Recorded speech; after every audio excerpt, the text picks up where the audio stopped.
की डेट में वो भी प्रोडक्शन हाउस चला रहा है। नमस्कार, पुनः आपका स्वागत है। हमने एक स्टेटमेंट दिया था कि हम में से सभी दुष्ट हैं, ना किसान देवता है ना कोई देवता है, हम सब दुष्ट हैं। देखिए मैं आपको बता रहा हूँ, ये जानते हुए कि हमारी मिट्टी खराब हो चुकी है, जो फूड बॉल ऑफ इंडिया है पंजाब, वहाँ पे ढेर सारी कैंसर ट्रेन चल रही हैं, क्योंकि जो हमारा खाद्यान्न है वो कार्सिजनक हो चुका है, उसका जो भूसा है वो कार्सिजनक हो चुका है। आज मिट्टी में जो है सैलिनिटी आ रही है उस केमिकल फर्टिलाइजर के कारण। हमारा जो पानी में लीचिंग होके हमारा अंडरग्राउंड वाटर पॉल्यूट हो रहा है, और जो एवोपरेट होके एसिड रेन हो रही है।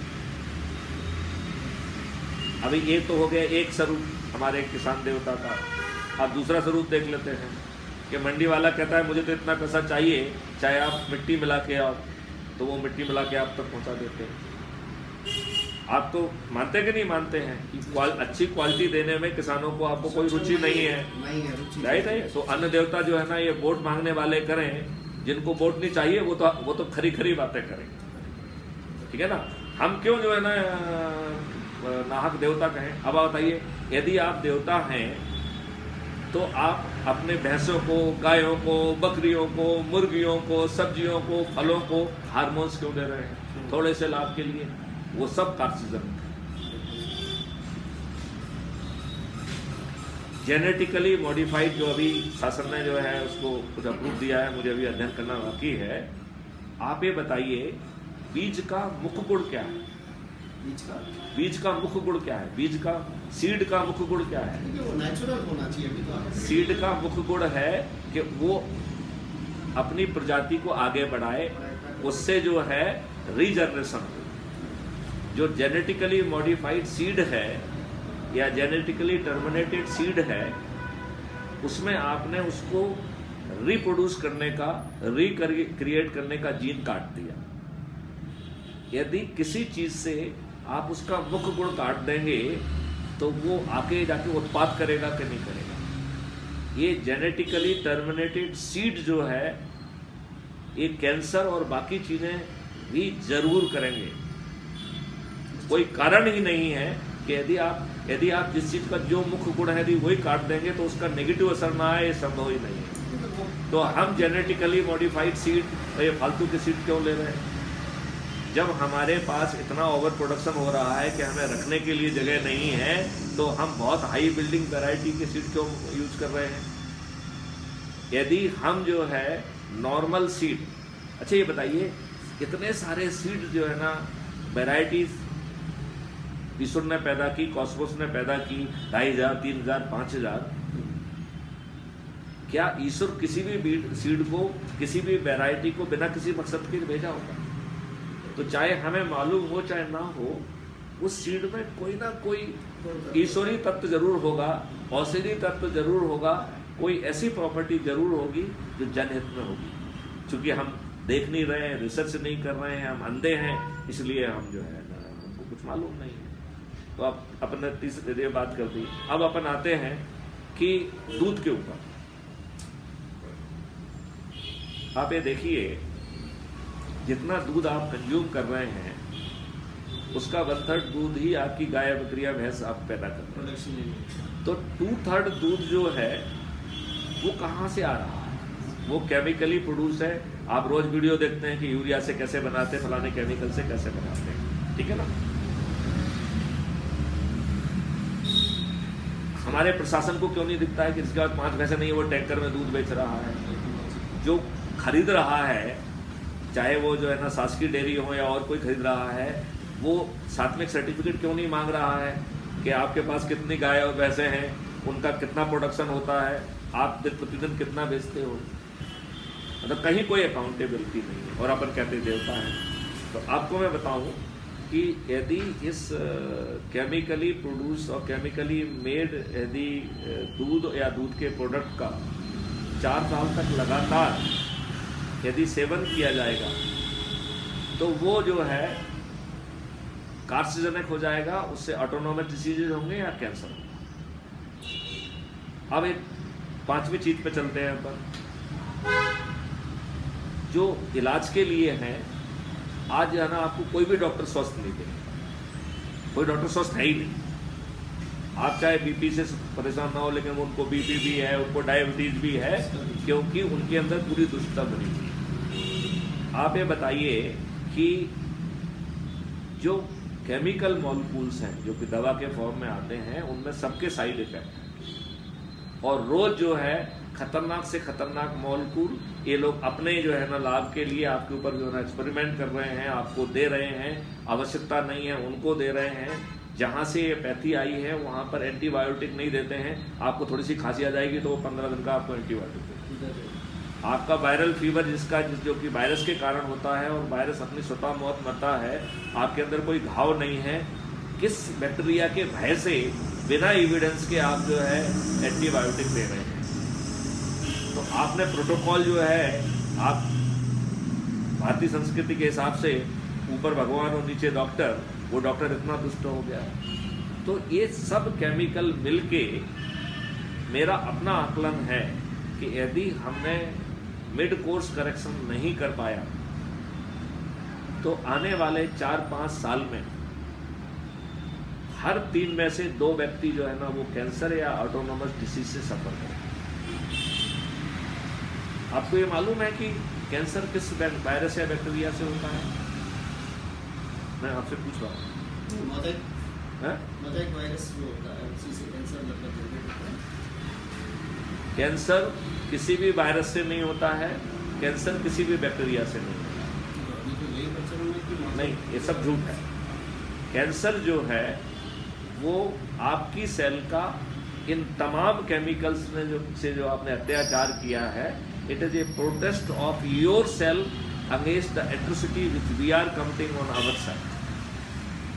तो यदि जो ये एट्रोसिटीज हम कमिट कर रहे हैं, यदि ये एट्रोसिटीज गायब हो जाए तो कैंसर और ऑटोनोमस डिसीजेस खुद गायब हो जाएंगी कि नहीं हो जाएंगी? और हम इंटीग्रेटेड पैथी का यूज करें, एलोपैथी को as a science of emergency रखी जाए, और हम जो है इलाज की बजाय लॉन्गेटिविटी की बात करें, तो फिर से भारत जो है ना 100 वर्ष नहीं 200 वर्ष तक लोग बाग जिएंगे, और मरते दम तक उनकी जो भी उम्र है, जब भी उनको मरना है, ये तो ईश्वर ने तय किया है, राइट। लेकिन वो अंतिम दिन तक जो है ना एक्टिव रहेंगे, क्रियाशील रहेंगे, और संभवतः वो काम कर पाएंगे जिसके लिए आत्मा ने जन्म लिया है। तो मैं अब आपसे क्वेश्चन पूछता हूँ कि आत्मा ने क्या धन कमाने के लिए जन्म लिया है? तो समय आ गया है कि हमने जन्म क्या लिया, what is the purpose of my soul, and हर सोल का अलग अलग पर्पज हो। क्या हम कुछ समय सोल के उस पर्पज को पहचानने में लगा सकते हैं क्या? सो दैट इसी जन्म में जीने के लिए, लॉन्गेटिविटी के लिए, स्वस्थ रहने के लिए योगा करें, जो कुछ भी करना है कर लिया है, लेकिन क्या कुछ आत्मा का भी जर्नी है, उस जर्नी को भी पूरा करने के लिए क्या कुछ हम इस जन्म में कर सकते हैं?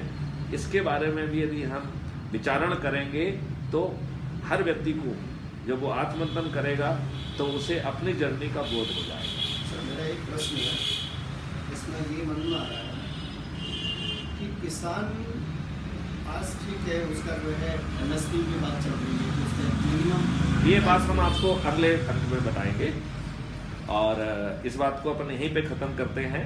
मैं अपने किसानों से जो है ना पुनः निवेदन करता हूँ कि आप इस जाल से बाहर निकलिए। क्राइम फ्री भारत अपने एग्रो और आयुष मॉडल के साथ पूरे स्टेक होल्डर्स, पूरे इकोसिस्टम के साथ जो है वो आ रहा है, और वो आपके साथ ज्वाइंट वेंचर बनेगा। आपको केवल 1 MSP नहीं मिलेगी, बल्कि 1 MSP will be free from any cost, और ढेर सारा एक्सपेंडिचर आपके खेत में किया जाएगा, और उसके लिए कॉस्ट सेटलिंग अकाउंट अलग होगा। तो यदि आपका अभी 80% खर्च आ रहा है तो आपकी इनकम इमीडिएटली 5 गुना बढ़ गई, क्योंकि जो भी खर्च है वो तो हमने दूसरे अकाउंट में डाल दिया। तो हम आपकी इनकम 5 गुना ज़्यादा बनाएंगे। सभी तरीके के जो उसमें प्लांट्स होंगे, तो इतने प्लांट लग जाएंगे, और हर खेत में जो है वाटर एक्वा ट्रंच होगा कि जो कि 10 फीट गहरा होगा, तो हम इतना पानी ज़मीन के अंदर पहुंचा पाएंगे कि जो पानी अभी हमारा बहुत नीचे पहुंच गया है, हम पुनः उसे 8 या 10 फीट पे ला सकेंगे। इस बारे में हम आपसे अगले अंक में डिटेल में बात करेंगे। मैं अपने किसान भाइयों को, जो मैंने कहा है कि दुष्टता सब तरफ है, इसको बुरा ना माने, आपके अंदर जो दुष्टता है उसे पहचाने, उस दुष्टता को बाहर निकालने की कोशिश करें, और आओ हम एक अच्छे समृद्ध देश का निर्माण करें। हम इलाज जो है बीमारियां ना बांटें, हम स्वस्थ रहने की जो है ना लॉन्गेटिविटी वाले की बात करें, और एक अच्छे भारत का निर्माण करें। उसमें अन्नदाताओं, किसानों का बहुत बड़ा इम्पोर्टेंट है। हम आपको वो इकोसिस्टम देंगे कि जिसमें ज्ञान नहीं बांटना पड़ेगा।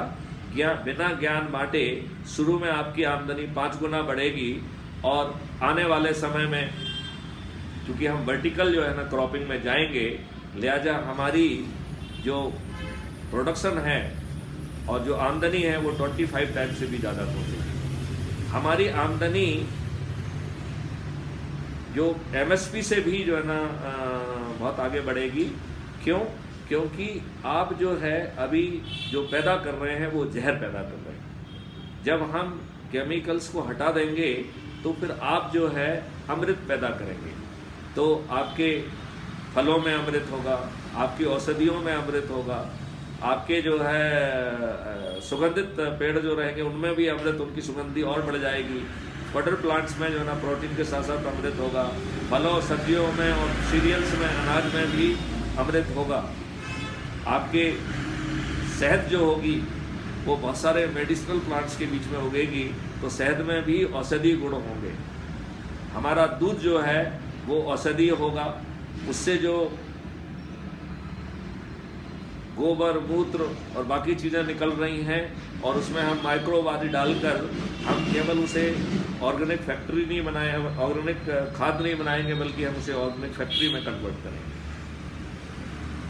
चारों तरफ जो एक्वा का कल्चर रहेगा तो हमारा पानी का लेवल ऊपर पहुंच जाएगा। तो हम उन लोगों को धता दिखाएंगे जिनका कहना है कि अगला वर्ल्ड वार जो है वो पानी की कमी के कारण होने वाला है। कोई पानी की कमी नहीं होगी। हमारी जो ऑक्सीजन है वो प्लांट से भी आएगी, और वो हमारी ग्रीन हाइड्रोजन एनर्जी से भी आएगी, क्योंकि वो हम हाइड्रोजन पानी से पैदा करेंगे। तो हाइड्रोजन को हम इलेक्ट्रोलिसिस से अलग कर देंगे तो बचेगा क्या? ऑक्सीजन। तो ऑक्सीजन के 2 स्रोत हो जाएंगे, एक जो पेड़ों से ऑक्सीजन आती है, और जो दूसरा जो है जो एनर्जी से ऑक्सीजन आएगी। और जब सभी जगहों पर इतनी बड़ी संख्या में प्लांट्स लगेंगे, जिसे हम वर्टिकल कल्टीवेशन के लिए भी उपयोग में लाएंगे, तो कार्बन जो सिक्वेस्ट्रेशन है वो कितना हाई होगा। हम जितने भी कार्बन डाइऑक्साइड है उसको अधिकांश को जो है वो कन्वर्ट कर पाएंगे, तो हमें कभी ऑक्सीजन की ज़रूरत नहीं पड़ेगी, क्योंकि हमारा जो वातावरण है it will be highly rich in oxygen. हमें इससे शुद्ध ऑक्सीजन की ज़रूरत ही नहीं पड़ेगी। आओ हम सब मिलके ऐसे भारत का निर्माण करें। जय हिंद, जय भारत, वंदे मातरम।